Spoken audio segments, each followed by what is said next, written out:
Okay, so welcome back to racial and ethnic minorities. And for this week, we will be going over attitudes about interracial relationships / marriages. And we will be talking about your exam 1, as you can see on your syllabus. Your exam 1 is this Friday, October 1st. So in this lecture, we'll first talk about the exam, what you can expect, how it's going to go down, and then we'll go into the sections and talk about everything. So with that being said, I'll go over the exam and how it's going to be distributed and the rules for the exam. And then if you have any specific questions, you can always email me. You can always inbox me. You can always jump in office hours. But I'll try to answer all the questions now. But if I don't get to your question, then if I don't get to your question, then you can just hit me up. All right, cool. So first things first, exam 1. Your exam 1 will be available on Friday, October 1st at midnight. So you're going to go to sleep on Thursday night, and literally as soon as the clock strikes 12 on Friday, it'll be available.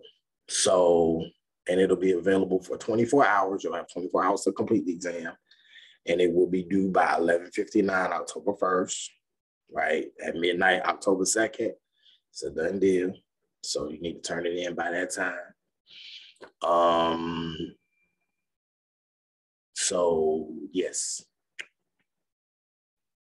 you have 24 hours. Yeah, you have 24 hours to complete the exam. It'll be due at 11:59 on October 1st. Okay. So if you're an early morning person, you can get up super early, or if you stay up late or whatever, you can wait till 12 a.m. You could do it then. If it takes you a couple hours to complete it, you can complete it early in the morning, get it done. You can go throughout the rest of your day. If you'll be sleeping around that time, you can wake up at 7, 8, do the exam in the morning before you go to work or before you go to class or whatever. Do it. If you got to go to work first, get off work, come home, chill, kick it, and then maybe around 5 or 6, if you want to start the exam, then you can do it. Take a few hours, do it.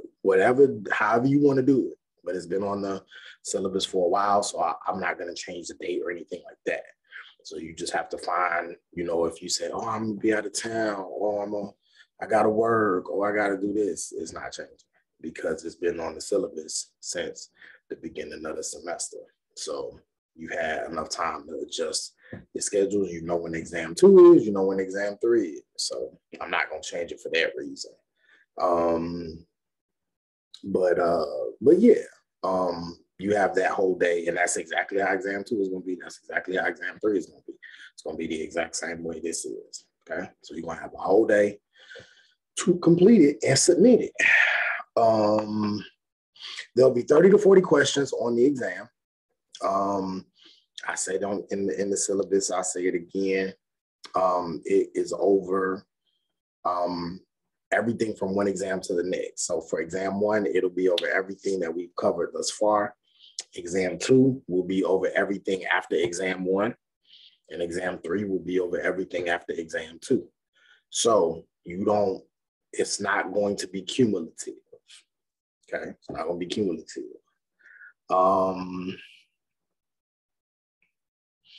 Let me see. So you have 24 hours to complete it. It's going to be ready Friday, October 1st, around 30 to 40 questions.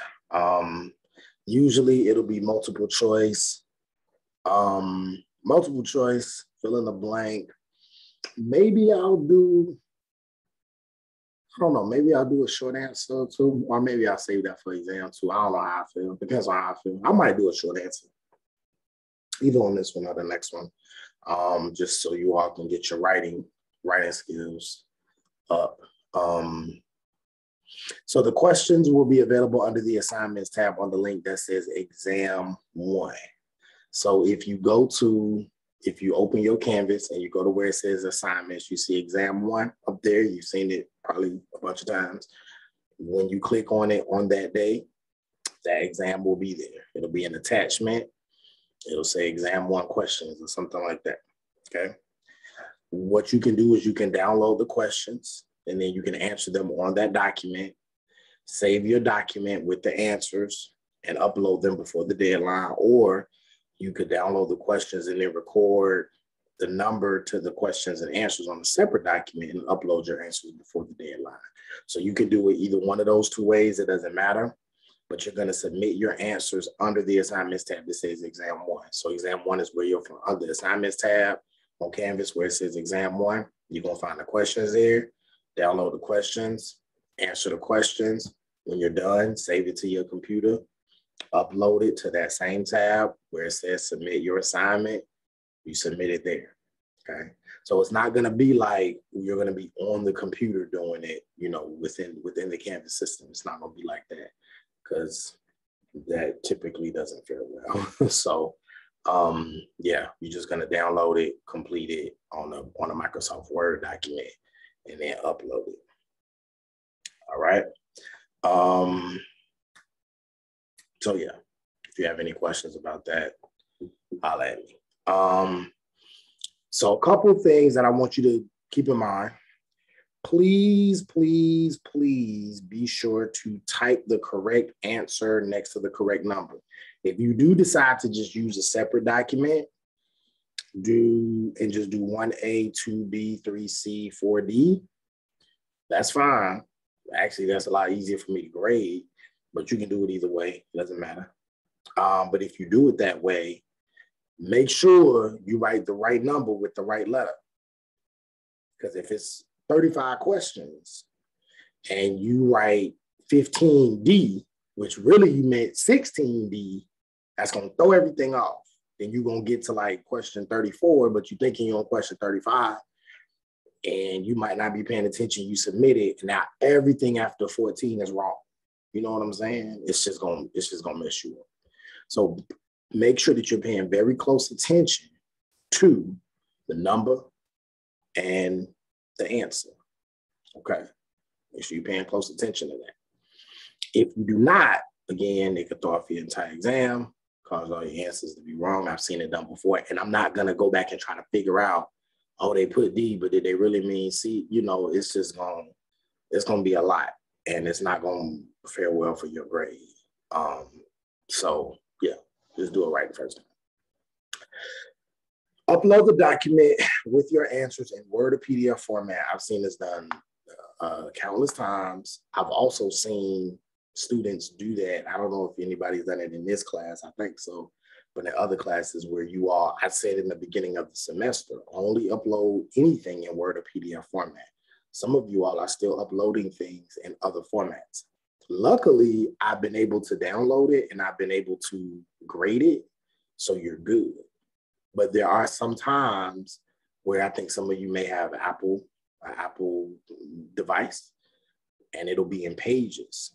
I can't read pages. So I think that's happened. I don't know if it's happened in this class, but I think that's happened this semester with a student, and they got a 0 on an assignment, and I'm not taking it back because I said that in the syllabus. Make sure you upload everything in Word or PDF format. Very, very important. Okay, same thing with this. Don't upload your exam in pages and HTML and all this other kind of stuff, because I may not be able to grade it. And if I don't grade it for another week or so, and then I try to go and grade it and it's not in the right format, how do I know that? And I give you the opportunity to take the exam again. How do I know you didn't do that on purpose? Just so you can have an extra week to answer the question. Like, that's not fair to the other students. So do it right the first time. If you don't, you're going to get 0 on the exam, and that's going to definitely hurt your grade. Unfortunately, I will probably get 1 or more of the following responses. My device stopped working, my Wi-Fi was down, Canvas was not working, it would not allow me to upload. Can I email you the screenshot of it not working? No, I won't take any of those responses. No matter how good they may be, no matter how true they may be, I won't accept any of those responses. Okay. So make sure that you are somewhere where you got Wi-Fi, that you are somewhere where you are on a device that works. You have literally 24 hours to do this exam. I can see if you only had 45 minutes, you have a whole 24 hours. So make sure you are somewhere where you can upload the exam. If you decide to wait until 11 p.m. to do it, and now you only got 59 minutes, and now you're rushing, and then you try to upload it, and then your computer's freezing, I don't know what to tell you. So there's not going to be any reason that I'm going to give any extensions for this exam. I can't think of anything. It would literally have to be you on your deathbed. So make sure you're on point with yours. All right. Please prepare. So again, this is me responding to those things I just said in the third bullet. Make sure you are on a device where you can download and upload the exam. So you may not want to do it on your phone, unless you just have a really fancy phone. You may want to make sure you're on a laptop, you're on a desktop, or something that you can, type out, do what you need to do. Make sure you are somewhere where you have Wi-Fi. Okay. So some people say, oh, the Wi-Fi in my apartment or my dorm or my house or whatever isn't good. You've had since the beginning of the semester to make sure now you at least have a week to make sure you are somewhere where you have good Wi-Fi. Okay. Late enter email submissions will result in a significant point deduction. So I will give you the opportunity to turn it in late, but it'll be a lot of points off. A lot of points. It won't be the same as when I say 75 to 50, how I do with the assignments. It'll be quite a few points off if you turn it late. And then if you turn it in past an hour late, I'm not going to accept the exam at all. So if it's due at 12 midnight Saturday, you turn it in 12:02. Significant points off. Okay. So my suggestions: number one, submit the exam early. Don't wait until 11:59. I wouldn't do that if I were you. I've seen students try. They always do. Students always try. Almost every time I give an exam. But they try, but sometimes it doesn't work. Sometimes it might, but sometimes it don't work. I wouldn't try that. Just submit it early. You got a whole 24 hours. Submit it at 9, submit it at 10, submit it whenever. Just in case something's happening with your computer or it's acting up, you can run to a friend's computer and do it there, or run on campus and do it. Complete the exam. You can complete the exam in a library next to a computer with your laptop, just in case you can't upload it from your laptop. Then you can email it to yourself, back it up, do it on your library computer. Or if that doesn't work, you can do it on your mobile phone. So let's say you're doing it on your laptop, you try to upload it, it's acting crazy, Canvas is doing something, right? So you can just email it to yourself. You may have to start your computer over. Well, if it's 11:59 and you got to start your computer over, it's not going to work. You're going to be late. But if it's like 6 p.m., the computer's acting stupid. You could email it to yourself, start your computer over, and then, upload it, right? Or email it to yourself, cut your computer off, and do it from your phone. Upload it from your phone if you need to, whatever. You got options. It just requires you to think ahead if you feel like you might be running into any of these issues. If you are having troubles, make sure you save the document, restart your device, and then upload the document. You have to give yourself time to do this. Trying to do it before 1 minute before the deadline probably won't be a good idea. Okay. So read this, listen to this lecture video, and then if you still have questions, I'm more than happy to answer them. But please make sure you ask a question that I have not already answered. Okay. But if it's something that I haven't answered, I'm definitely willing to answer it. Make sure you're comfortable and ready for the exam. Okay, it's pretty straightforward. Most people will probably ask the question, how do we study for the exam? I would suggest studying the PowerPoints, lectures. I would suggest studying the notes that you've been taking from the PowerPoint lectures, the key points that I've been making, the key things that we've been talking about. I would highly suggest studying those. You have the PowerPoints, they're already there. All you got to do is, go over them. And the questions will be coming from those PowerPoints, from those notes, not just the PowerPoints. It's going to come from things that I've said in the lecture video. So hopefully you've been taking notes on those key things that I've been discussing. Not every single word, obviously. You don't have to go back and listen to every single word, but, make sure that you have a good understanding. So if you have a good understanding, if you've been watching the lectures, if you've been paying attention, if you've been taking good notes, because obviously I don't put everything on the PowerPoint slide. So if you've been doing that, you're going to be, I don't foresee you having an issue with this exam. If you haven't, you may be able to skate by, who knows, but you increase your chances of not doing so well. So I wouldn't go back and reread all that material and try to memorize all the material. I wouldn't do that. But if you've already read it, go ahead and, just focus on the PowerPoints and the lectures. If you haven't read, go and do the reading and then look at the PowerPoints and the lectures, and then you'll be ready for the exam. If you have any questions, reach out to me via email, reach out to me via inbox. My office hours, I'm available. I have office hours on that Friday. So, if you want to come in during that time, you can. If you have any questions, I'll be more than happy to answer them.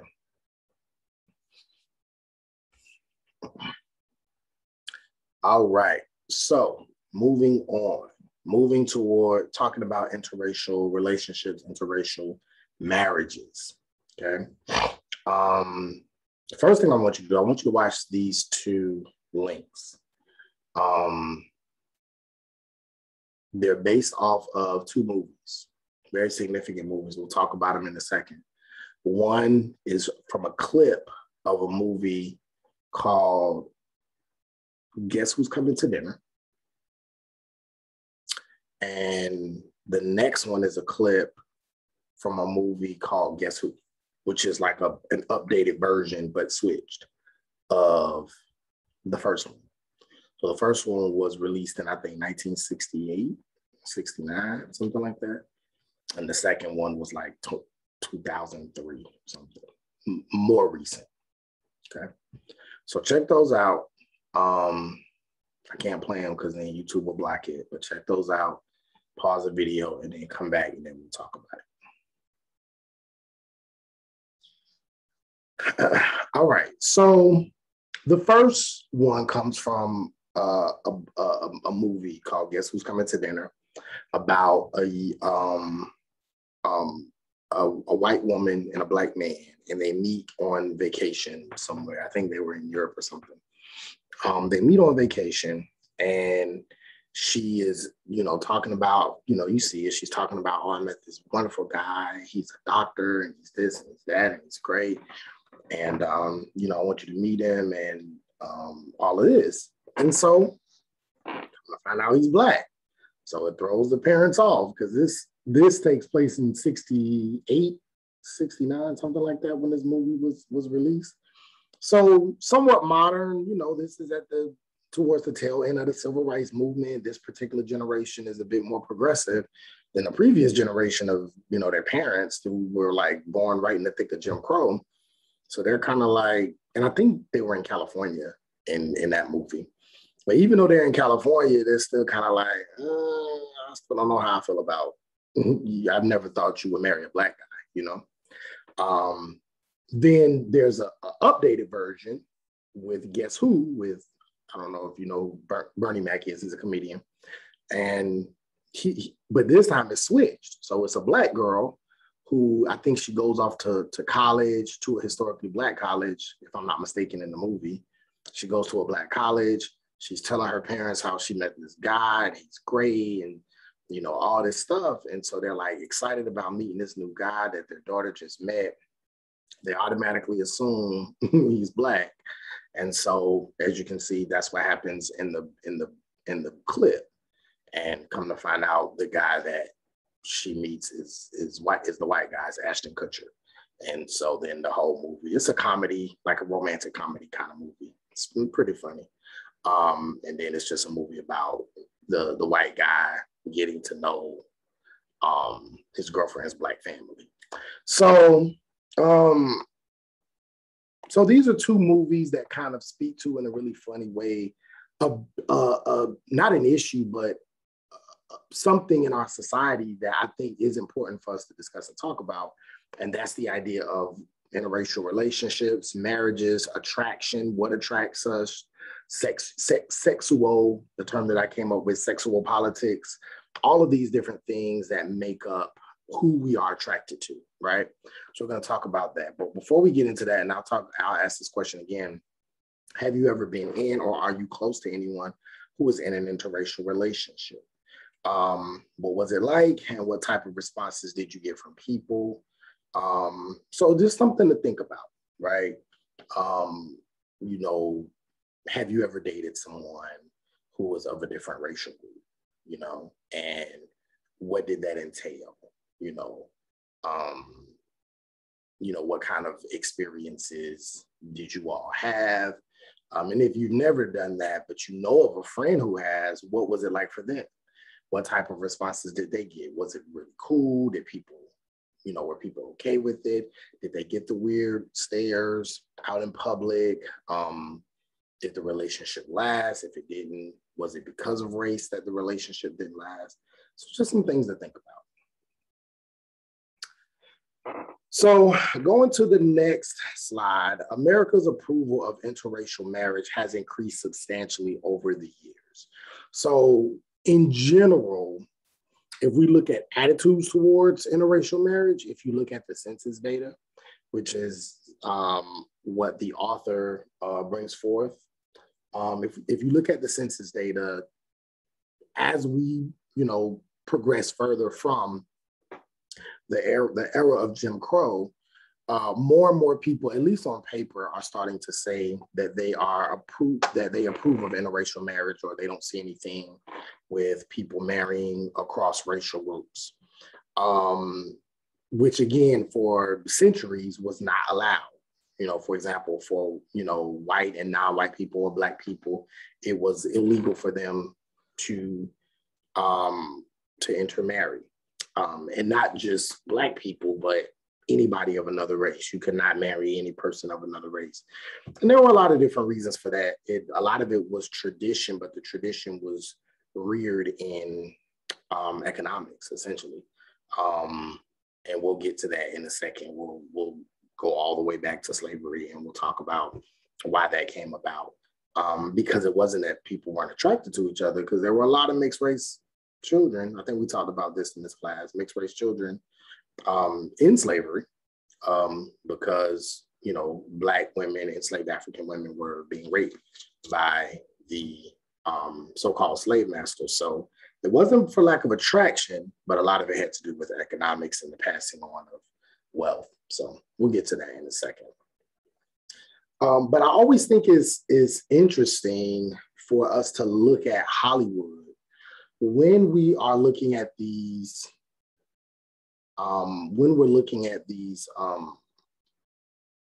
look at Hollywood when we're looking at these trends, right? Because Hollywood typically reflects the views of society, right? Typically reflects the views of society. So if you look at movies like, and we may have talked about it in this class, of the Klansman, no, not the Klansman, that was the book, Birth of a Nation. And you can Google that. Birth of a Nation is a movie basically about the Ku Klux Klan and how they were, and how they rose to power shortly after the Civil War. It came out in like 1915, I think, the movie. And it was it was probably the first Hollywood hit, the first blockbuster Hollywood hit. I think it's still in the top 5 of biggest movie releases of all time, up there with like Avatar, like whatever, you know. So it's still a big movie, still setting records in terms of being a big hit. And it was a movie about the Klan rising up after the Civil War and basically saving the South and saving America from itself, right?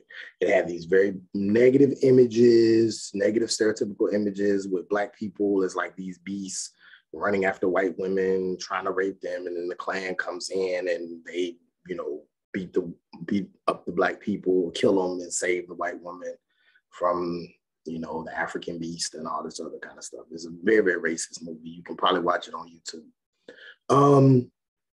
So that was a reflection of society, though, because there were a lot of people, even though the Klan didn't exist at the time, there were a lot of people who still felt that way, especially in the South. And I think because D.W. Griffith was the gentleman that wrote the book in like the late 1800s, because he knew that, I imagine that's why he wrote the book, and the book was really successful, and then somebody turned it into a movie. So, and made a lot of money. And it was actually after that the Klan rose up again in Stone Mountain, Georgia. They had a resurgence. And so the Klan has two different eras. And the first era was right after the Civil War. And the second era was right after that movie was released. So that is when you get the second resurgence. But that resurgence of the Klan came out of the fact that that movie reflected how people really felt. They just probably didn't think they could say anything. And I think it's the same way when you look at trends, even in today. A lot of times people are successful, movies are successful, ideas are successful because they know what people are afraid to say, but just maybe won't say. And so I think an example would be, some people would say that that would be an example of Donald Trump's presidency, that Donald Trump was saying things that a lot of people felt but didn't feel like they could say out loud without being criticized, without being labeled a racist. And so now you have this man who's saying it on the front stage, on the world stage, and has all of this support. And so some people looked at him in that way. And so again, same way with this film. And so again, this shows how Hollywood a lot of times reflects society. And Hollywood reflects some of the bad and some of the good, right? If our society is moving forward, Hollywood can sometimes reflect that. As we become more diverse, you start to see a more diverse Hollywood, then you also start to see problems. For example, if you look up right now, the big conversation on social media is Emmy So White, hashtag Emmy So White. If you looked at the past Emmys, I don't know if y'all watch award shows, but Emmy Awards, you had all these Black people, Black shows that were nominated, and I don't think any of them won. So there was this big, huge thing. About 5 years ago, they had a hashtag Oscars So White, where the same thing happened with the Oscars. Nobody Black was, I think, nominated or something like that year. It was a big deal. They were talking about boycotting the Oscars. Now they're talking about boycotting the Emmys. And so sometimes Hollywood does reflect society. Sometimes it needs to be critiqued by society. Then in some situations, Hollywood pushes our society forward. And we're going to talk about that in a couple of different ways in this movie, and then going back to Guess Who's Coming to Dinner. Because I think in the next slide, that's when I go to the historical part a little bit, something like that. Anyway, so I Love Lucy. I don't know if you all are familiar with that show. It's an old show, older than you, older than me, older than probably my parents, probably goes back to my great-grandparents. No, not my great-grandparents, my grandparents, right? It came out during the time when my grandparents were coming up. So I want to say it was released in like the 50s or something like that, either like the early 1950s when TV was first becoming a big thing. And it's a show about this white woman named Lucille Ball. She was a comedian, and just her life, right? Her life as this, she always has these funny little antics going on.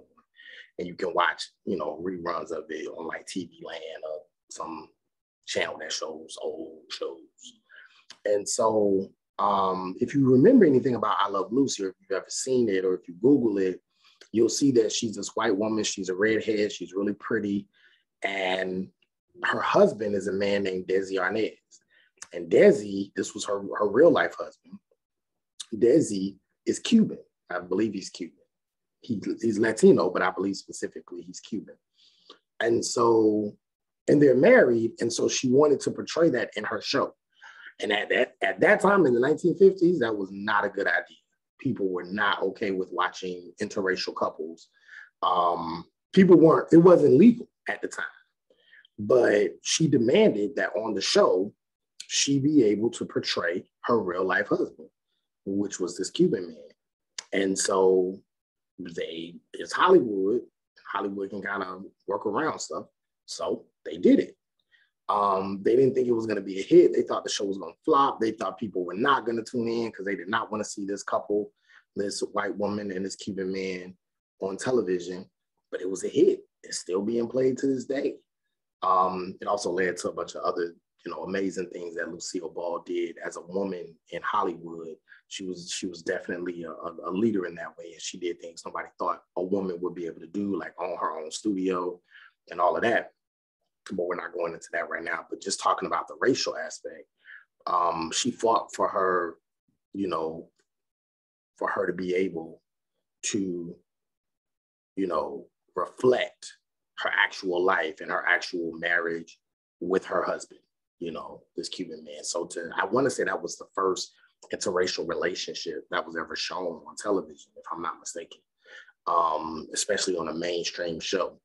So that was big. And then I think later on, it was a couple seasons later, they actually have a scene of them. Oh no, I know what it was.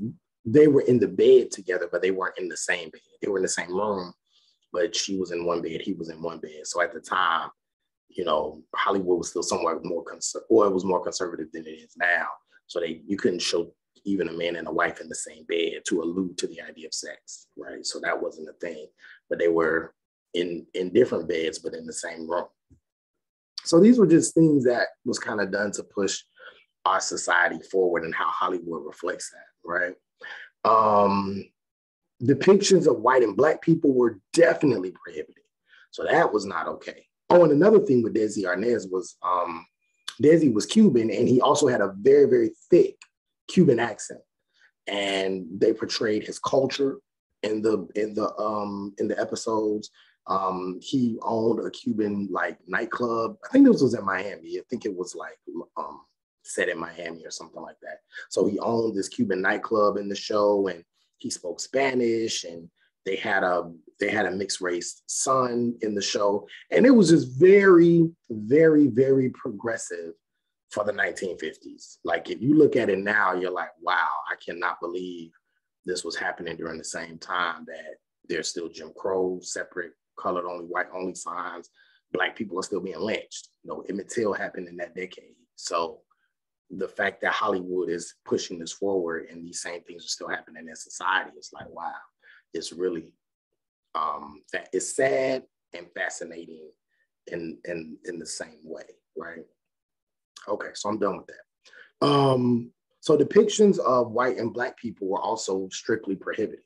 So I don't think that they had the first interracial couple until the 1960s, or the first interracial kiss. I think it was like the 1960s, maybe early 70s, late 60s or early 70s, but they had the first interracial kiss by a black person and a white person. But that was not common to see a black person and a white person in a relationship or married in Hollywood. And so that's where we get to the movie, Guess Who's Coming to Dinner? Because again, and I already told you what it was about, but this movie was big. And how we know that it either reflected society or pushed society forward, maybe you can figure it out. I just haven't taken the time to do that, to know which one came first. But Guess Who's Coming to Dinner came out around the same time as this very big case on interracial marriage called Loving versus Virginia. And we'll talk about that in a second. But it was around the same year, around the same time, Loving versus Virginia became this huge case of this interracial couple, a white man and a Black woman in the South, who wanted their marriage to be legal. And at first it was deemed illegal. And then there was this big, huge Supreme Court push for it to be legal. And so that push was happening around the same time as this movie was coming out. So either the movie, which was a hit movie, a lot of people liked it, made a lot of money, and it was very funny too. And sometimes with comedies, what Hollywood and comedy can do is it can take a serious issue, bring the funny into it, and then that way it can kind of lessen people's inhibitions about it. And so that could have lessened the society's inhibitions and created more support for Loving versus Virginia.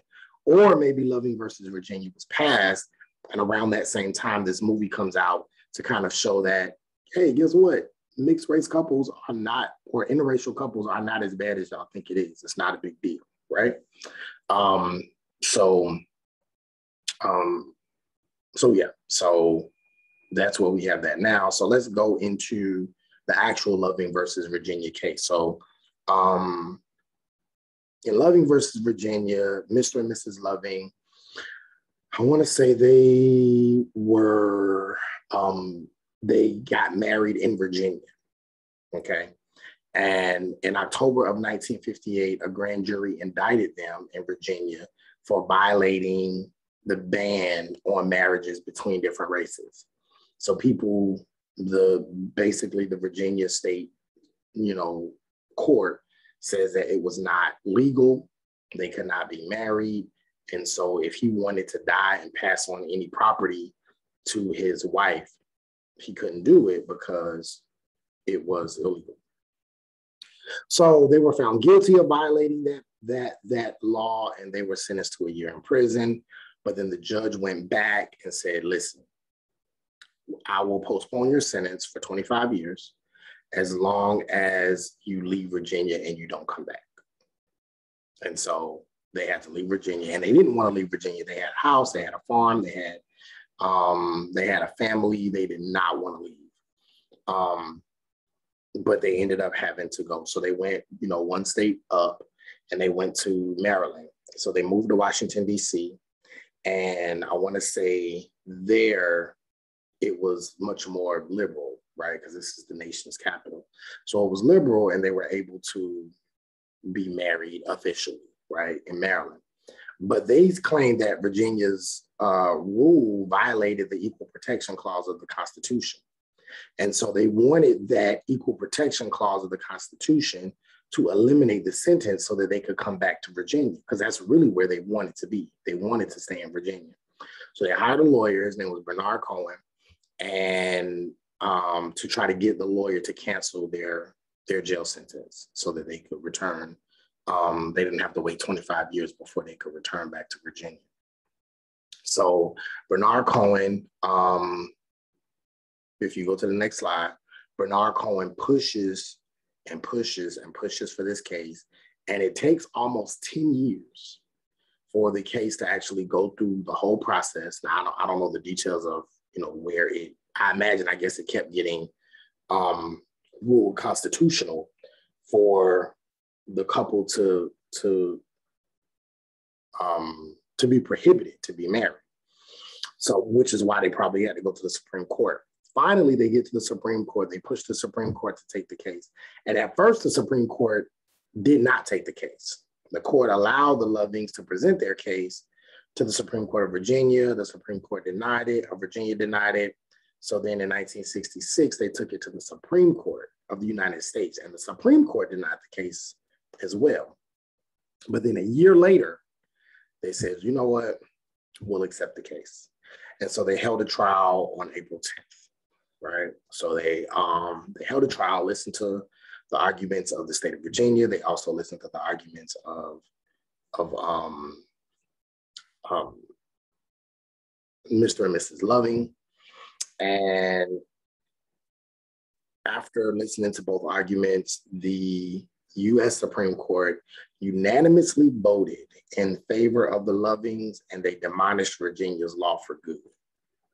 So once that law was passed, now that law is a very famous law. Once that law was passed, that law basically said that it is unconstitutional for any court in the United States to ban marriages between two consenting adults. No matter their race, you could not ban, no matter their race or ethnicity, right? So at this point, same-sex marriage was definitely not on the table. People weren't thinking about that. They were just talking about race. So as long as it was two consenting adults, you cannot ban people being married based on race. That means the Lovings could return back to Virginia without being in fear of, going to prison. Today, gay rights activists have tried to use Loving versus Virginia to help their cases, but usually in most cases, it only applies to racial issues. So they've tried for decades to use Loving, but now gay rights activists have their own court case that has been used. I think it was in 2016 when gay marriage was finally being, constitutional, same-sex marriage on the federal level. It's still not on the state level for all states, but on the federal level, it is legal now. So, and so, I never did go over how we got here. So going back to, I thought I had it in one of my slides, but I don't. But in general, the reason why there was a ban on interracial marriage is, clear, not because of the lack of attraction between the races or during times of enslavement, particularly from the white man to Black women, but marrying an enslaved person negatively affected the economics of slavery, right? So it was okay to have sex with them. It was okay to impregnate them. And they passed laws that stated that if you impregnate an enslaved woman, or if you rape an enslaved woman and she gets pregnant, that baby has to take on the status of the mother. Before, it didn't say that. It said they had to take on the status of a father. But now that means these white men can't go around raping these Black women. So they switched it and said, no, the baby has to take on the status of the mother. That means the white man can rape the Black woman, and it does not affect the capital that is coming from slavery. In fact, it helps it, because now I don't have to buy a new enslaved person. I just have to make one by raping this woman. And now I have a child, and I could just raise that child, and that child's going to be my slave, essentially, right? Then in addition to that, it also bans white women from getting pregnant by enslaved Black men, because if they do that, that messes up the economy, because now that child has to take on the status of the mother, and the mother is free. So now you have this free person walking around the plantation. So again, it was done strategically, right? It was done strategically. Not only that, but now you have this interracial marriage ban put in place, so that if a white man dies, you can't leave property to a Black person. Now you're still keeping the wealth concentrated within a racial status. So only white people can pass on wealth to other white people. Only a white person can pass down wealth. When you get married, you can only pass it down to your wife, your white wife, and your white kids, right? So it's still maintained and allowed for essentially the racialized economics of the U.S. power structure. That's the main reason why interracial marriage was banned, right? It had very little to do with what people really was attracted to or anything like that. And so that happened all the way up until this Loving versus Virginia case. So let's look at today.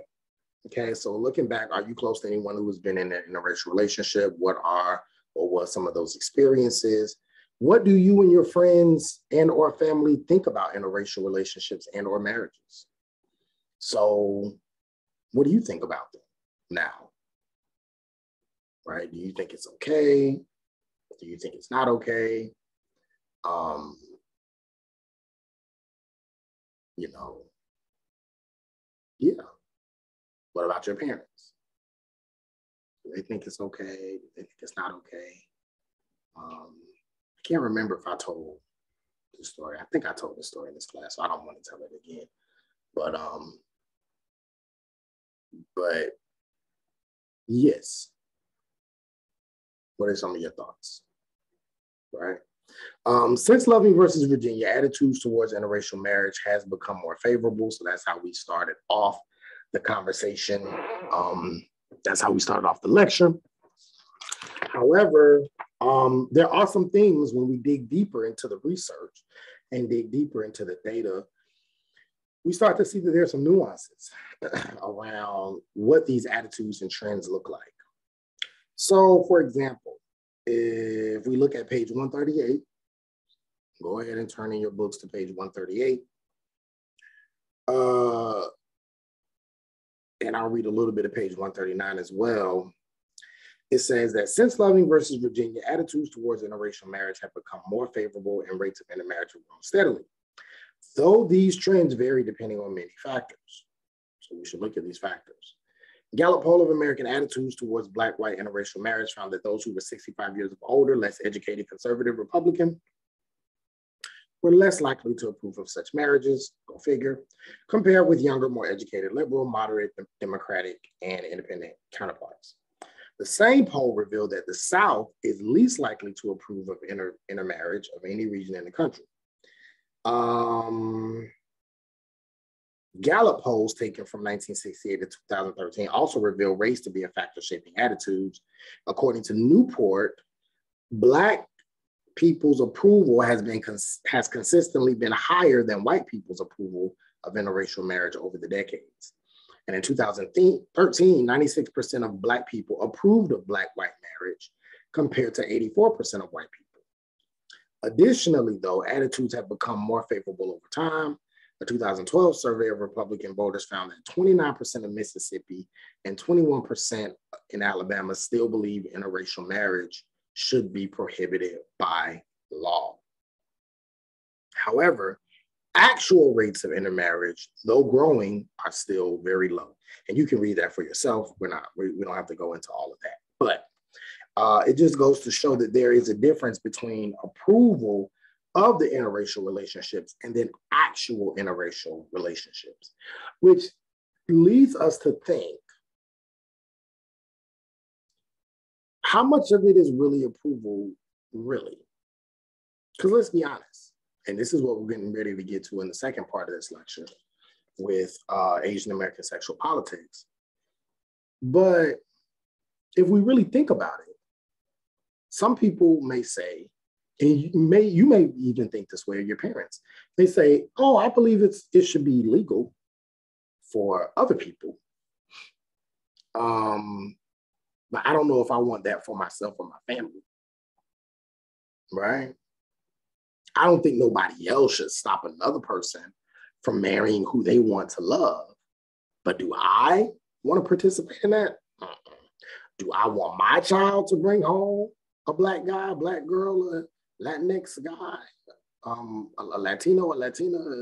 Do I want that for my personal? Do I want that for my children? Vice versa. If it's a person of color, do I want them to marry a white person? Right? So these could be the thoughts, right, of people nowadays. That's why the polls of approval don't necessarily match the actual interracial marriages. Now, people get married for various reasons, and that's fine. It's okay for a person to say, hey, I don't want to stop anybody else from marrying who they love, but I'm attracted to and love and want to marry this person, and this person is the same race as me. That's why I love. So it's something to consider because the actual approval numbers don't necessarily match approval numbers don't match the actual numbers.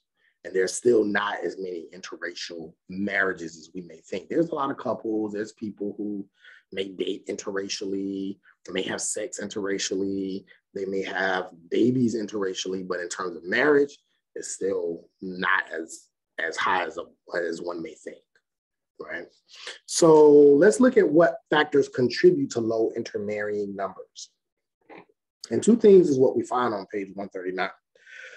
One is the disjuncture between the high approval rating and the low rate of outmarriage. That's what it's called, outmarriage, when you marry outside your racial group. Another term is exogamy, but we'll get into that in a second. Can be explained by the concept of social desirability, as suggested by sociologist Daniel Lichter of Cornell University. People don't want to reveal negative attitudes that might reflect badly on them, and they tend to tell the interviewers what they want to hear. Okay, so a lot of times when people are being interviewed or they're, taking some kind of census, survey or something, they know it sounds bad to say, I don't want my child dating a Black guy or a Latino or an Asian guy. I only want them to date white, or I only want them to date Latino. I don't want that. It doesn't sound good in 2021. So they'll say out of their mouth, yeah, it's fine, I'm okay with it. But deep down, they're not okay with it, right? So that's one, social desirability. And then another is opportunity. So opportunity also influences intermarriage rates. And given that white people are the majority group in the United States, many white Americans continue to have little day-to-day interaction with people of color in their neighborhoods, schools, and workplaces, thereby decreasing the impact of attitudes alone on actual behaviors. So that's an important piece right there. We're going to go into that in much more detail in a second. But essentially, this shows I don't want to say it's a direct correlation, but it's definitely a part of the conversation that a lot of times people are not out marrying or marrying someone of a different racial group is because of, to be honest with you, in most cases, people are not interacting substantially with people of another racial group outside of their own. You may go to school with people of other racial groups. We say we have friends. I have a Black friend, I have a Latinx friend, but is that relationship substantial enough to really, do you have enough substantial relationships to actually be able to choose from any of these people as partners, as possible marital partners? And if we're honest, most times in American society, we don't. We tend to still live, go to school, go to a place of worship, socialize with people within our own racial groups. We may have a few outliers, but if we really think about it, it's not much. There's not a lot of diversity in the US in terms of substantial relationships, right? So we'll go into that more in a second. And so then it leads us to ask this question, what about the children, right? Because now with interracial marriages comes mixed race children.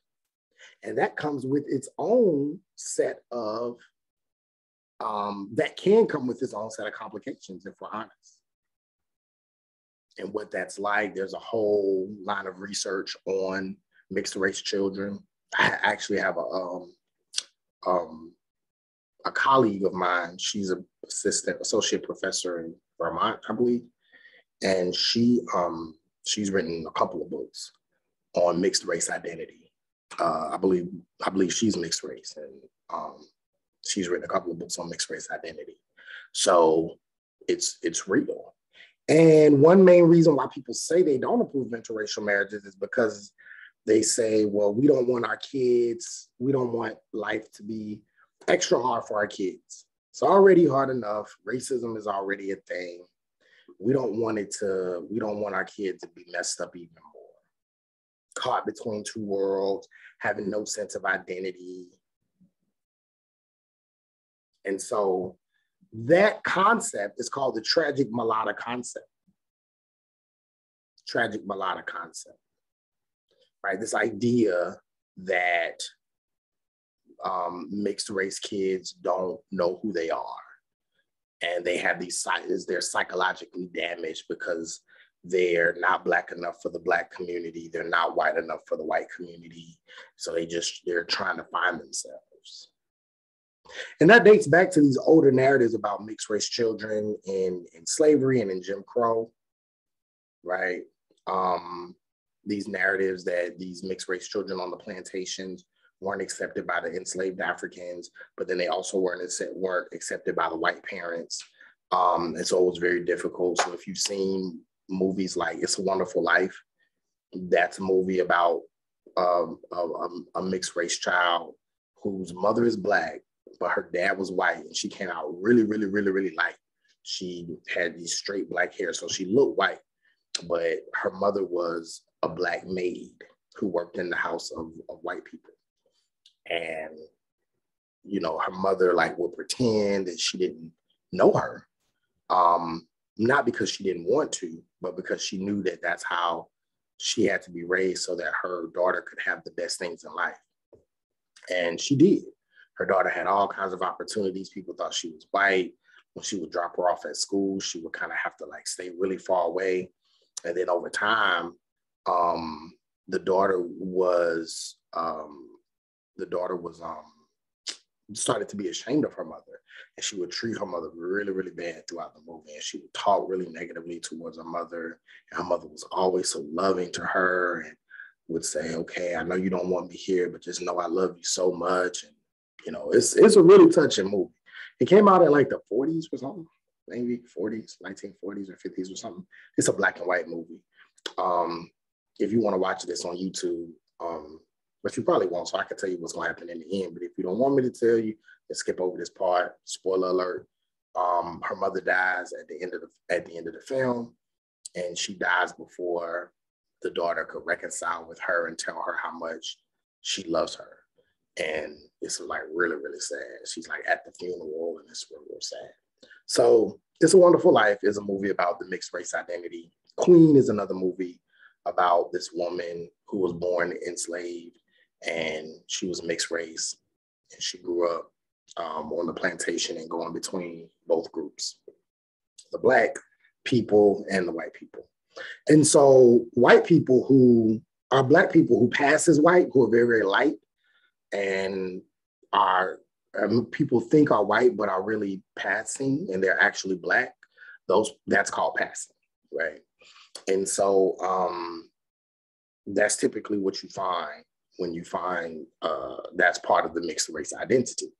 So these are some negative stereotypes. All of these things are not actually true, right?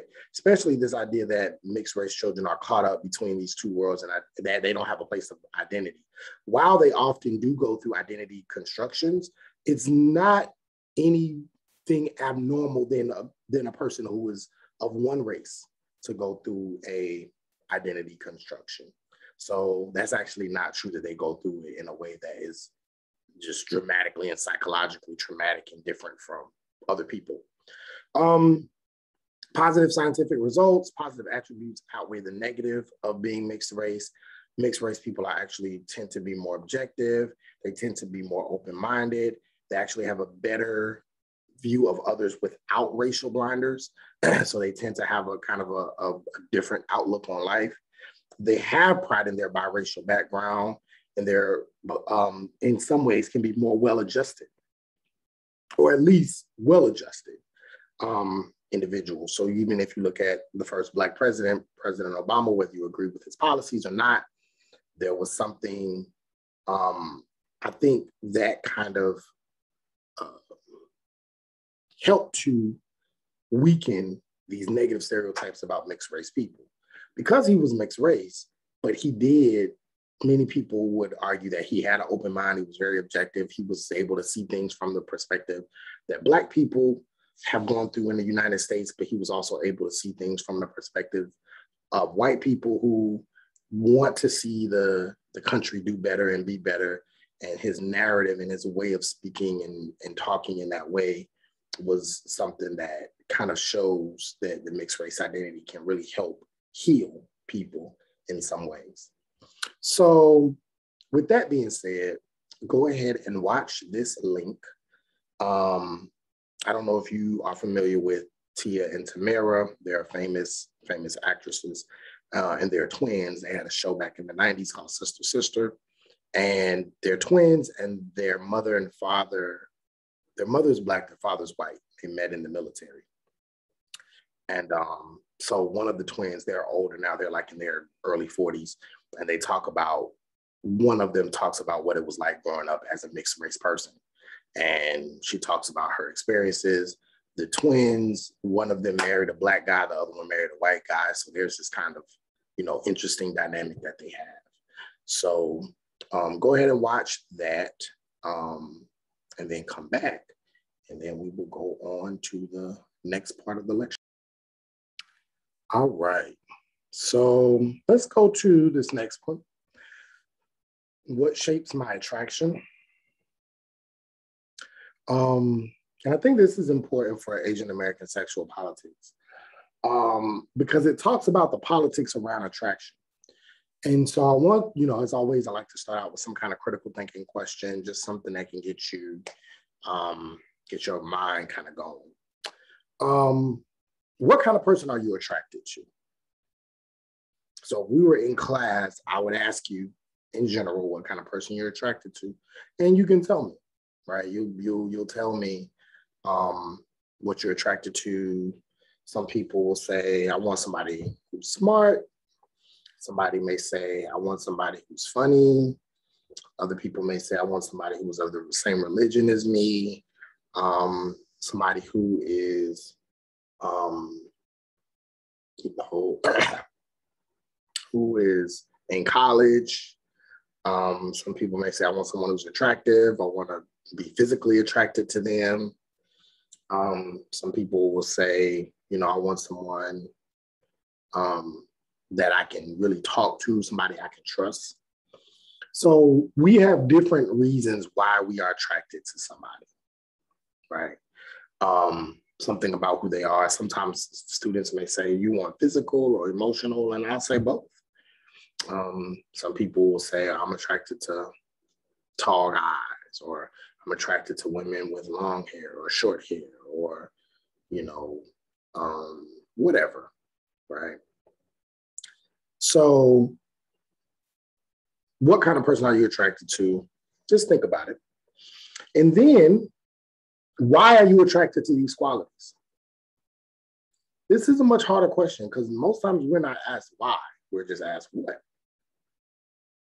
But if you think about it, why we are attracted to these qualities, most times we think about it on an individual level. Well, it's just what I like. I just like somebody who looks like this, or who treats me this way, right? Most people would, may say, well, that's the way my mom is, or my dad is, or somebody else who I love. They're like this. I like that about that person. Or I dated somebody who was like this, or some of my best friends are like this, and this is why, right? So why we are attracted kind of causes us to think a little bit more. Then, to cause us to think even more sociologically about this, I ask the question, how much of our attraction to a person or people is political? How much does politics play a role in who you're attracted to? And most people will probably say, oh, politics doesn't play a role. I don't go to the government to find out who I'm attracted to. No, of course not. Right? Now, obviously, we just learned that politics at one point played a role in who you could be married to. But we think, especially in 2021, no, it doesn't play a role in who I'm attracted to. Nor does it play a role in who I'm married to. But Rosalind Chow in Asian American Sexual Politics says, we might want to think deeper about this. So let's go into it. White habitus. This is a phrase by Joe Fagan within the systemic racism theoretical tradition. And white habitus says that residential and social hypersegregation of white people from Black people furthers the socialization process that we often call white habitus. Basically, what that means is that white people are geographically and psychologically limited to the chances of having meaningful relationships with Black people and other minorities, right? Politically, like this is by design. Because of residential segregation, I think we've talked about that before, even if it wasn't like an actual lecture on it. I know that we've talked about it, but we all have shown, and you see it in books like American Apartheid, you see it in books like Black Picket Fences, you see it in, research even today, that residential segregation is still a thing. Most people live in neighborhoods that are predominantly their race. Very, very few people in the United States, not just in Jacksonville, not just in Florida, not just in the South, all over the United States. In fact, the most residentially segregated place in the world, not in the world, in the United States, one of them is actually New York. And most people say, New York, you got all different types of people there. Every time I watch a movie in New York or I visit New York, you have all different types of restaurants and people. And that's true. They all live in the same city. But if you go to the neighborhoods in New York, like on a real local level, it's not diverse at all. You'll have an Irish neighborhood, you have an Italian neighborhood, you have a Black neighborhood, you have a white neighborhood, you'll have an Indian neighborhood. And it'll be small, it'll be a few houses or this one street, but everybody of that racial group is on that street, or everybody of that racial group is in that enclave. New York is very segregated residentially. School-wise, it's pretty diverse. Residentially, though, of where you live, very segregated. And that it's that way in the South as well. But New York is actually one of the biggest, one of the cities with the most residential segregation. So you'll be surprised that because of that, but also because residence dictates where you go to school. If you live in a certain area, you have to go to school in that certain area. That means if your residence or your neighborhood or your community is segregated, then what else is going to be segregated? Your school. Also, research shows that most people don't go to diverse churches. When churches try to I don't know about the Muslim research, but for Christians, when churches try to integrate, it's like a white flight. Typically, white people then leave that church and go form another church. So then the church that used to be predominantly white and then was diverse is now all Black. And that happens often. I remember Dr. King said when he was alive, the most segregated hour in the United States is Sunday at 11 o'clock. Because white people and Black people may go to the same schools, they may work in the same businesses, but when it's time to go to church, white people go to the white church, Black people go to the Black church. So if your neighborhood is segregated, if your school is segregated, if your church is segregated, your social areas are segregated, you're not really coming into substantial relationships with people of other racial groups. And so again, this is called white habitus, where white people are kind of stay within their white habitual processes. And this can lead to attraction. And so attraction can be politically based, because if you don't have the opportunity to meet people of other racial groups, if you don't have the opportunity to form, again, I say substantial relationships, not just I got a Black person in my class, I got a white person in my class, I have a Latinx person in my class.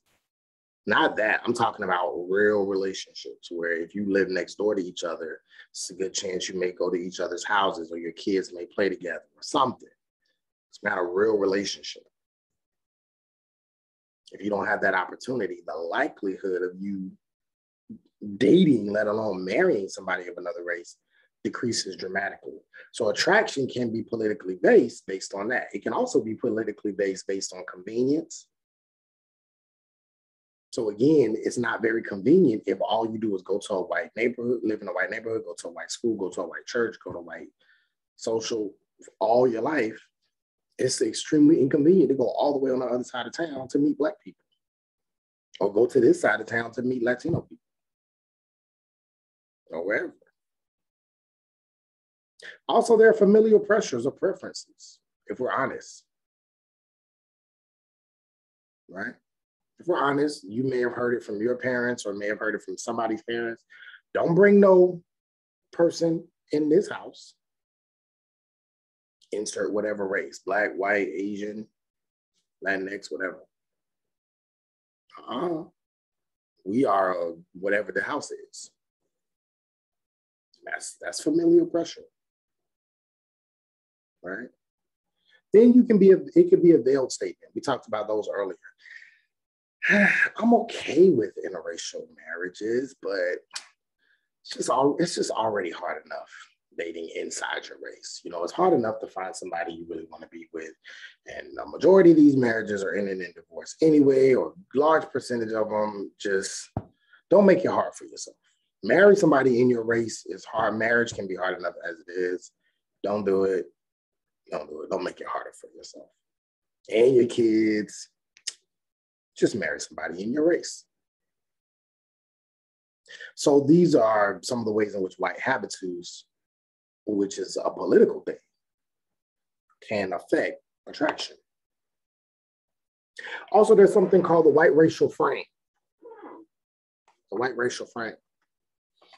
And the white racial frame is a way in which race and whiteness is framed that allows for white people to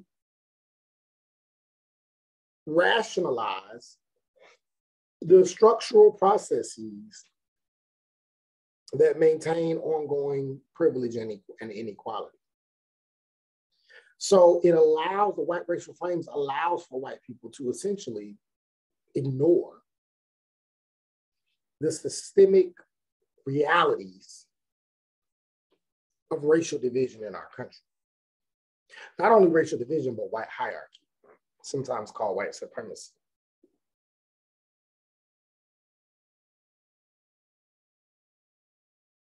And then it allows for everyday discrimination, and it allows for everyday racist practices when this white racial frame is put in place. So an example would be Christopher Columbus teaching that he discovered America. I was teaching at a certain university, and it was, and in that university, I taught that people were here before Columbus, right? Particularly African people. And I gave research that was based off of historical, geological studies by a Black scholar that has been supported by a number of scholars after him that proved that African people were in the United States, had relationships, and sometimes even intermarried with Native Americans. They had children. There's all types of architecture, all to prove that there were these complex relationships between African people and Native American people long before Christopher Columbus was even thought about, let alone him being born, let alone him thinking about and then participating in his travels to what he called Hispaniola.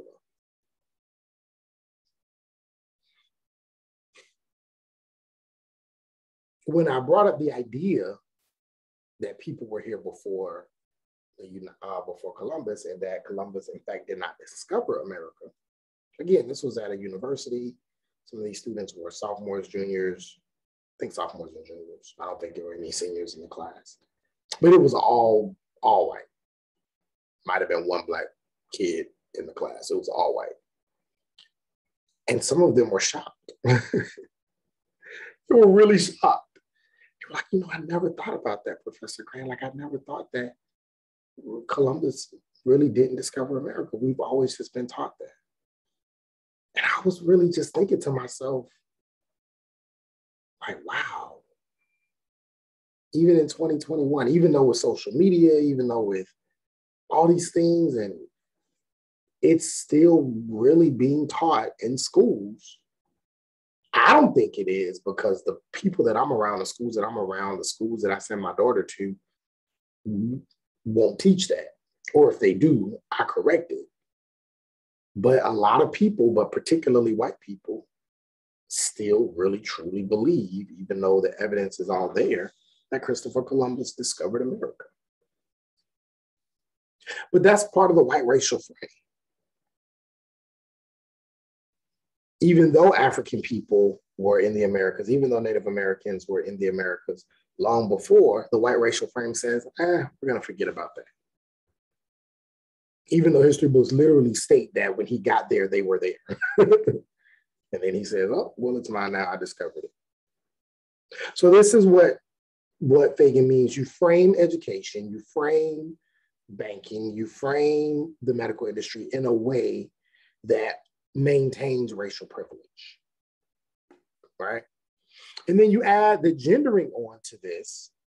You present a gender aspect. We're building now. So we talk about the habitudes, we're building on it to go all the way back to the attraction part. So we build on this by talking about how this thing can become gendered. And when we talk about it becoming gendered, what we're saying is that when we gender the white racial frame, we give this convenient way for white people to look at racialized situations and include racial stereotypes, prejudices, common sense assumptions that make white people look good, that make them look intelligent, that make them look moral, that make them look like honest members of society, even if the interaction is racist. And so there are these racial beliefs that intersect with gender and class to shape the way certain people, particularly women, are seen. Minority women, women of color. So for example, a dominant gendered racial frame would be how Asian American women are seen as these, how they're sexualized. They're seen as geishas. I don't know if you've ever heard of this movie. It's a really good movie called Memoirs of a Geisha. The Asian woman, she's dressed up and she's pretty and she's doing these sexual dances and things like that. It's not even sexual dances, they're just dances. They're not even that sexual, but men are turned on by these dances. And so this idea of Asian women being sexual and free, that's a gendered white racial frame that actually comes from historical events. It comes from when the United States, if you read the reading, invaded Vietnam and invaded Korea in the middle part of the 20th century, and began to have these interracial relationships, interracial sex with Asian people, because this was the first time on a large scale US men had contact with Asian women. And they came back with these stories, with these stereotypes about what Asian women were like. And that's what led to this idea of this sexualized geisha. Then you have upper class Black American women. Sometimes they're labeled educated Black bitches because they talk so much, right? Because they think they know everything. And they're rolling their necks and they're snapping their fingers and talking fast, talking loud. Well, she thinks she knows everything. She thinks because she has a degree or she went to college that she's smart, and then they're labeled a bitch. Working class Latino men are oftentimes looked at as gangbangers or menial workers. if you see a young Mexican brother, may have some tattoos, the first thing somebody may think, must be a gangbanger. Must be someone who steals. So all of these are ways in which white racial stereotypes are applied to the gender, the specific gender of a racial group. So that's what we mean when we say gendering of the white racial frame. And so these are ways in which race plays a role in how we look at people and essentially who we're attracted to. Now, again, this attraction has changed a lot. And this attraction and diversity in families has a lot of different,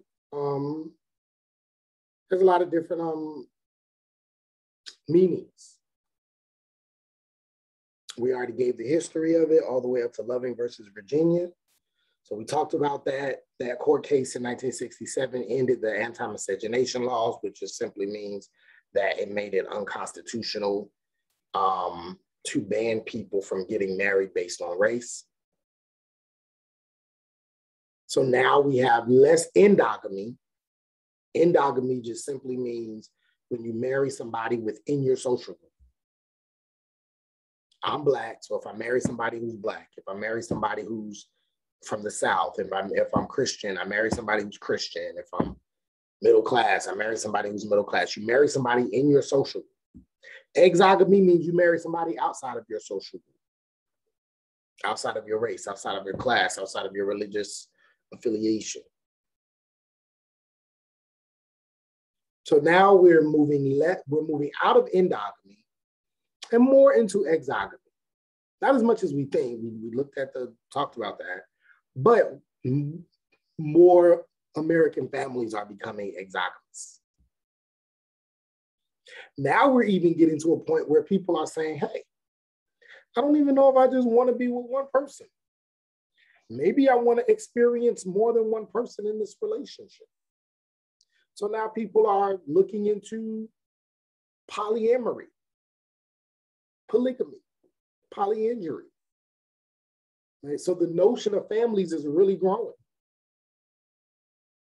You have same-sex couples. You have trans couples. You have, again, polygamous couples. And these are real families. So there's been a large diversity in families in, more recent years. But that comes from the nuances of sexual politics and how some people have begun to challenge the ways in which politics affects who we're attracted to. Yet and still, race still plays a role in those attractions. And sometimes it's not even attraction in a healthy way, it's exotification. If we go to the next slide, it's exotification. And so when we think about Asian women, she talks about this in this book as well as in another book called, I think it's just in this one, Asia Feel or Yellow Fever. And that is this feeling that white men have this affinity for Asian or Asian American women. So if you've ever heard of Asia Feel, there is a phrase that is used among the Asian American community to say, oh, that's just when white men have this fetish for Asian women. They're told these things about Asian women, and so they just want to sleep with them, not be with them, not really love them, but just have sex with them. Rice queens, same thing. Gay men who prefer dating Asian men, same thing. This exotification. And so because of that, a lot of Asian American women question men's sincerity. Does he really like me? Does he like me for who I am? Or does he just want to sleep with an Asian woman and have that experience? And so a lot of that happens because of the exotification that a lot of times people have for certain racial groups, going back to that gendering of the white racial frame. But it's not just sexual politics among the women. There's also sexual politics among Asian American men. Right? I think we're going to talk about this a little bit later as well, so you may see this again. But when we look at how Asian American men are often presented in the media, it's very binary. Either they're these really smart, they're the really smart, quirky, nerdy friend, or they're these violent kung fu, karate chopping gangsters that are part of the Chinese connection, selling drugs, getting to the European countries and getting rich and killing people, like some Rush Hour stuff. But we also see the desexualization or the hyposexualization of the Asian American man. So if you look at African American men, for example, in the media, while it's still very clear in Hollywood that there's this fetishization of the gangster black male, the black guy, he's a gangster, he's, shooting people, killing people, whatever, hardcore thug, right? You see that a lot. You also see that there's a difference between the gay black male and the straight black male. If you see a gay black male, he has this very feminine, these so-called feminine characteristics. If you see a straight black male, he has this very hardcore demeanor, cool, sexy, like a Idris Elba, Michael B. Jordan type, right? Same thing with white males. You see a gay white male on television, has these very feminine characteristics. Straight white male, all different types of examples, but they're typically sexualized. You have your George Clooney, your Brad Pitt, your, I don't know who the other one, Channing Tatum or whatever, right? The sex objects, not sex objects, but sex symbols. Same thing with Latino men. Well, you don't really see a lot of that with Asian men in Hollywood. Oftentimes, they're not put forth as the sex symbols. And there actually isn't a lot of difference between the gay Asian American man and the straight Asian American man, like it is with the other racial groups. So this leads to them being the least desired. A lot of people feel like, well, Asian guys, I don't like them. They're not as sexy as the white guys or the black guys or the Latino guys. And so that can sometimes affect their level of confidence and their level of interracial relationships, because they may think, well, nobody finds us attractive, because that's not what we see in the media. That's not what we see a lot of times. And so the white racial frame causes them to be viewed as inferior, as weak, as emasculating, and it causes Asian American men to be seen as the undesirable and women to be seen as the exotic. So you have the Asian American women who are exotified, and they're the geisha, and they're sexy and ooh. And then the Asian American men is weak and corny and nerdy. Don't nobody want them. And that has an effect sometimes on their relationships with each other. So if you read the reading, she talks about how Asian Americans are actually, particularly Asian American women, actually outmarry more than any other racial group. And the minority group that marries inside their race the most is actually Black women, I think. Followed by Black men, and then Latinx, and then, well, that's the minority, and then Asian. But the group that actually marries inside more than any other group as a whole is white people. White people tend to only marry other white people. So it's a lot of politics around who we're attracted to, and it's a lot of politics around who we marry even now, even in 2021. And so the conclusion is the home frame shapes our sexual political desires. I did make that word up. I'm kind of happy about that. I feel like I really want to put that somewhere. Like I need to make sure I phrase, yeah, I get that published and then put that phrase in there so that nobody else will take it. But sexual political desires, because I haven't seen it anywhere else. The way we choose partners is political, right? Familial, cultural, political, religious. Familial, because our parents sometimes can have an effect on who we choose. Cultural, because we tend to be with people who are of our same culture. Political, because of segregation and things like that that make it difficult for us to be around people of other groups.